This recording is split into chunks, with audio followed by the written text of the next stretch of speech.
Akhirnya Deddy Corbuzier meneteskan air mata, usai di-call 1T oleh apologet Kristen. Salam damai, sejahtera bagi kita semua kembali dengan saya di channel ini. Terima kasih bagi teman-teman yang senantiasa mendukung dan mensupport perkembangan channel ini. Tuhan Yesus memberkati kita semua. Pada kesempatan kali ini saya akan bagikan kepada kita semua. Di kesempatan kali ini saya akan membagikan kepada kita di mana ada perempuan-perempuan atau wanita-wanita yang semakin bermunculan dan semakin bermunculan untuk menghujat Tuhan Yesus Kristus. Tapi sebelum kita mulai menonton video ini, ada baiknya Doara Gereja YouTube dukung juga yayasan kami, Yayasan Cipta Pelita Kasih. Cukup Rupiah 10,000 per pekan. Puji Tuhan kita dapat menjadi dampak, menjadi bagian pembagian Alkitab gratis.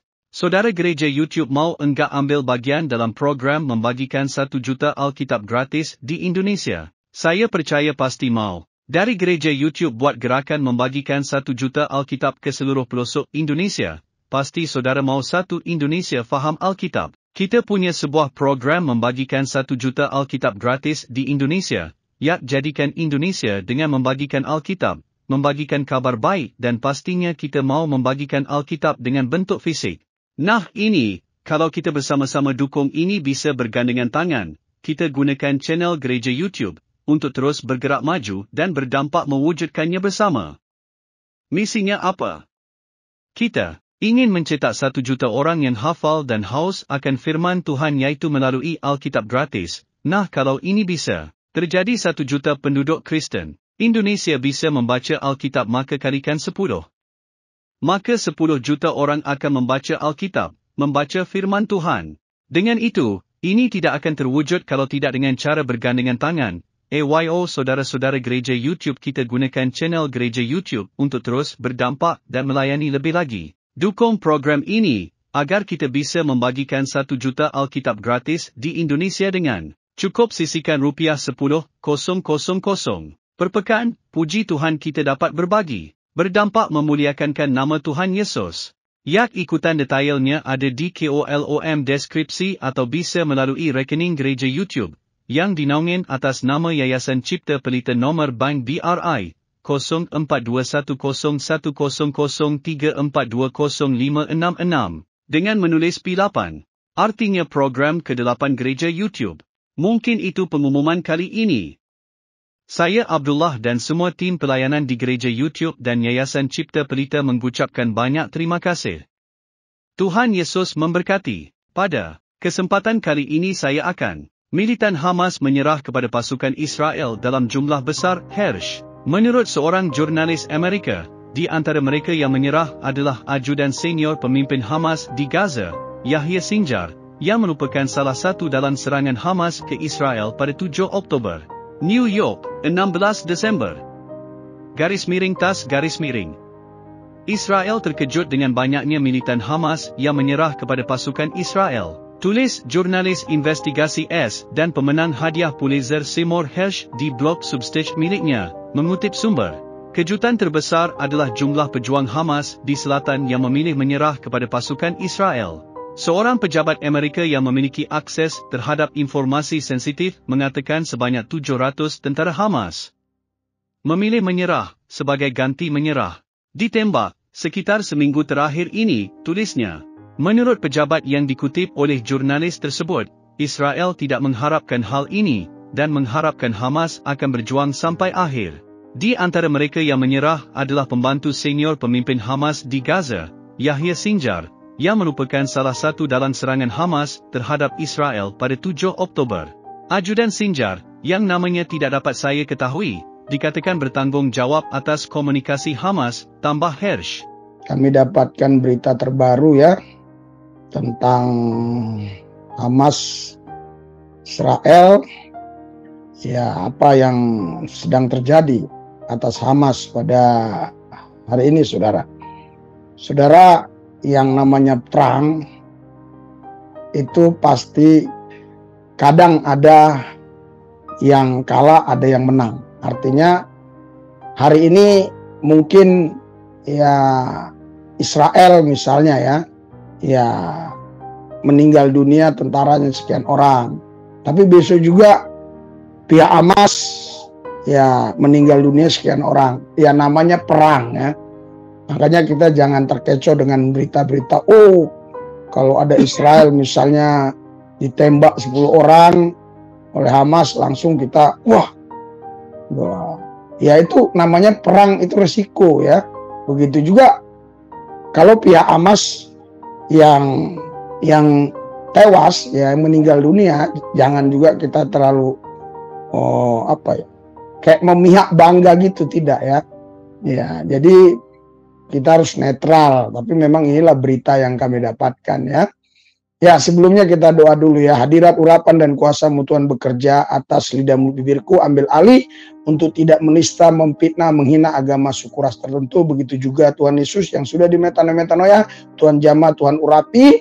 Begitu juga Tuhan gereja tanpa tembok 1000 pintu, pelayanan Badui Tuhan berkati. Tim metanoia dalam perlindungan Yesus. Terima kasih Tuhan, dalam nama Yesus kami berdoa mengucap syukur, haleluya. Amin. Iya, saudara Bapak Ibu sekalian, saya terkaget-kaget ya mendengar berita ini. Kenapa? Karena 700 militan Hamas ini menyerah, tetapi Israel menolak. Jadi pemerintah Israel mengatakan jangan menyerah gitu loh. Lebih bagus perang sampai habis, kan gitu kira-kira.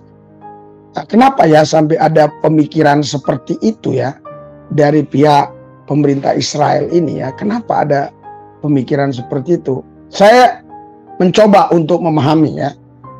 Ya, saya coba untuk memahami, karena kalau menyerah itu saudara, itu dalam undang-undang perang itu nggak boleh disiksa, dianiaya, harus diperlakukan sebagai tawanan yang dijagai lah, dilindungi ya. Seharusnya begitu undang-undangnya, begitu ya. Nah, kemungkinan Israel ini malas ya memelihara 700 orang ini ya. Ya, kemungkinan begitu ya.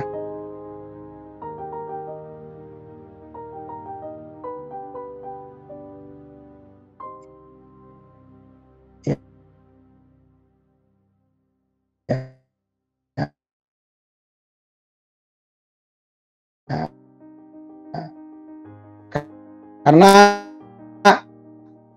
berita ini kan harus dipertanggungjawabkan oleh, saya tahu berita-berita seperti ini tidak akan muncul di TV-TV nasional ya. Jadi menurut saya ya, artinya maksudnya Rusia itu sebenarnya kan dia lebih pro ke Palestina, tapi bukan berarti dia pro ke Hamas, tidak ya. Saya tidak pernah dia mengatakan pro ke Hamas ya. Nah, saudara, ini menurut saya ya kemajuan titik temu berhentinya perang mungkin ya, kemungkinan ya.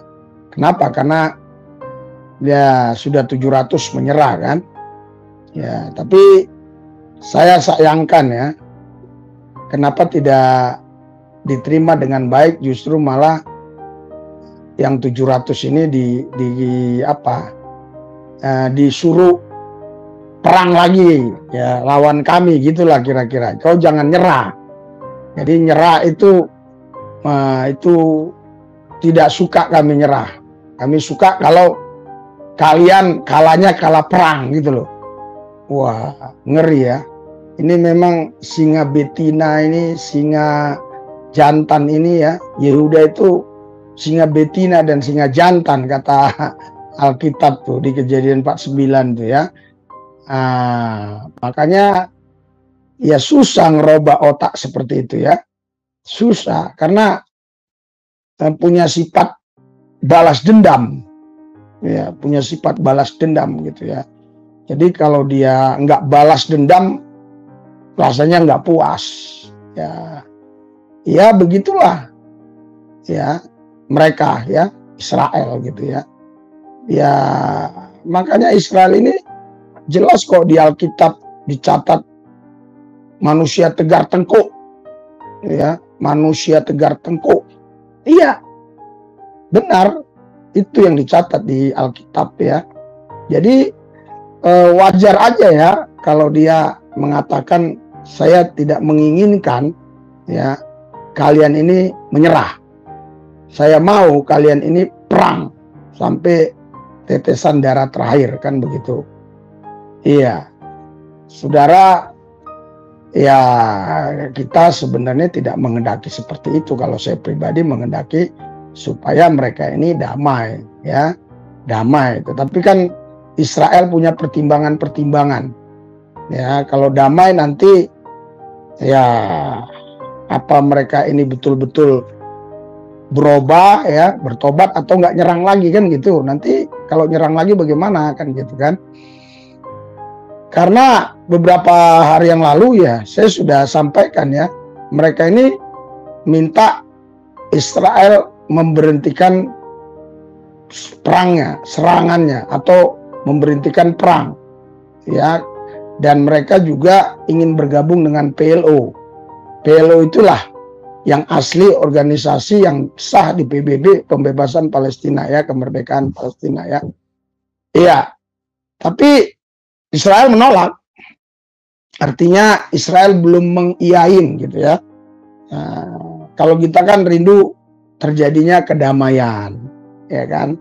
Kalau damai kan kita bisa melayani ya, melayani jiwa-jiwa ya, ya supaya jiwa-jiwa makin hari makin banyak yang mengenal Tuhan ya. Nah teman-teman gereja YouTube, bagaimana pendapat dan tanggapan saudara setelah menyaksikan videonya? Oleh karenanya, silakan berkomentar di kolom komentar. Berharap komentar saudara adalah komentar yang membangun, komentar yang positif, yang baik, serta komentar-komentar yang mengedukasi kita semua. Terima kasih. Tuhan Yesus memberkati. Cukup rupiah 10,000 per pekan. Puji Tuhan kita dapat menjadi dampak, menjadi bagian pembagian Alkitab gratis. Saudara gereja YouTube mau enggak ambil bagian dalam program membagikan 1 juta Alkitab gratis di Indonesia? Saya percaya pasti mau. Dari gereja YouTube buat gerakan membagikan 1 juta Alkitab ke seluruh pelosok Indonesia. Pasti saudara mau satu Indonesia faham Alkitab. Kita punya sebuah program membagikan 1 juta Alkitab gratis di Indonesia. Ya, jadikan Indonesia dengan membagikan Alkitab, membagikan kabar baik, dan pastinya kita mau membagikan Alkitab dengan bentuk fisik. Nah ini, kalau kita bersama-sama dukung ini bisa bergandengan tangan. Kita gunakan channel gereja YouTube untuk terus bergerak maju dan berdampak mewujudkannya bersama. Misinya apa? Kita ingin mencetak 1 juta orang yang hafal dan haus akan firman Tuhan, yaitu melalui Alkitab gratis. Nah kalau ini bisa terjadi, 1 juta penduduk Kristen Indonesia bisa membaca Alkitab, maka kalikan 10. Maka 10 juta orang akan membaca Alkitab, membaca firman Tuhan. Dengan itu, ini tidak akan terwujud kalau tidak dengan cara bergandengan tangan. Saudara-saudara gereja YouTube, kita gunakan channel gereja YouTube untuk terus berdampak dan melayani lebih lagi. Dukung program ini agar kita bisa membagikan 1 juta Alkitab gratis di Indonesia dengan cukup sisihkan rupiah 10,000 per pekan. Puji Tuhan kita dapat berbagi, berdampak, memuliakan nama Tuhan Yesus. Yak ikutan detailnya ada di kolom deskripsi atau bisa melalui rekening gereja YouTube yang dinaungin atas nama Yayasan Cipta Pelita, nomor bank BRI 04210034205666 dengan menulis P8. Artinya program ke-8 gereja YouTube. Mungkin itu pengumuman kali ini. Saya Abdullah dan semua tim pelayanan di gereja YouTube dan Yayasan Cipta Pelita mengucapkan banyak terima kasih. Tuhan Yesus memberkati.